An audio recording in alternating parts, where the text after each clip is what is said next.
Sasha, you look at the first 2 weeks of trade, you're not off to a great start. You're off to a dull start, but you're not off to a poor start. So it's not great, it's not like fantastic, but it's not scary and it is not poor.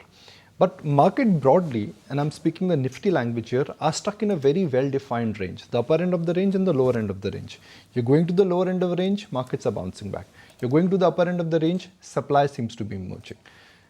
There are sliver of pockets where there is momentum, but there are a lot of pockets where suddenly the market action and the market momentum seems to be just evaporating. So this is the way I would look at the construct of the market, which is that at upper end of the range you are getting resistance, at lower end of the range you're getting support. You should never ever short a dull market. That's the first rule of Wall Street, first rule which I've learned over the years. So this is a market where you have to patiently wait for a bad day to time in, and you have to wait and you have to exit if you're a trader on 2 or 3 good days. There is nothing bad in the market, there is nothing exciting in the market, there is nothing scary in the market. It's a very simple market to understand. Oh, yes, indeed. And yesterday was the comeback of some of those heavyweights as we witnessed in trade. But what's going on with the rest of the globe? You did have all the 3 major indices actually which managed to gain ground. There was a fresh release as well awaited in terms of the US data, the consumer price index, and for the Asian markets as well. You had Japan that has actually advanced quite smartly. It's extended its record-breaking rally. And you've got, for the most part, the rest of Asia as well, mildly in the green. But yep, for our own markets as well, it's interesting to note that the intraday high in this series has been 21,834. And as we're talking about, we're inching towards the upper end of the range. And now, with respect to what's going on within IT, expectations are muted, Nikunj, when it comes to numbers from the heavyweights like TCS and Infosys.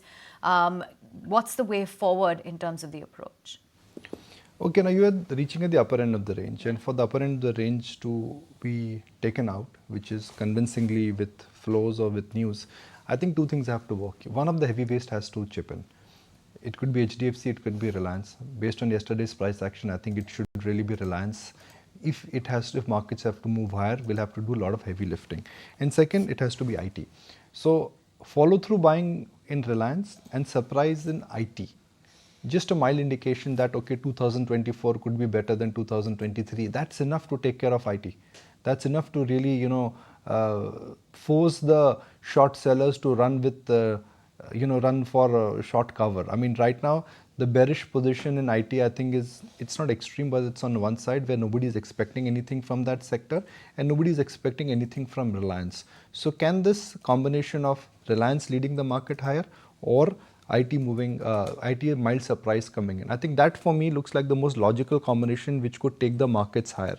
If you don't get anything from Reliance as a follow-up buying or a surprise from IT, then I think you'll be pushed back to the lower end of the range, and then you'll again get into this, okay, how much more, how much down? It's such a strange market, Aisha. You get one bad day, everybody gets curious. You get 2 bad days, everybody starts talking. You get 3 bad days, people officially say the bull market is over. It's that kind of market we are in where everybody knows that from these levels, it's anxiety more than willingness to participate. Yeah, a lot of impatience out there, which is in a way good. Yeah, the problem is that you get a bad patch and suddenly you could see a slowdown and sell-off in mid and small cap stocks. That's my only worry right now, that you essentially sitting, I won't use the word time bomb, but you're sitting on, it's like in small and mid cap stocks, nobody wants to sell and everybody wants to get out.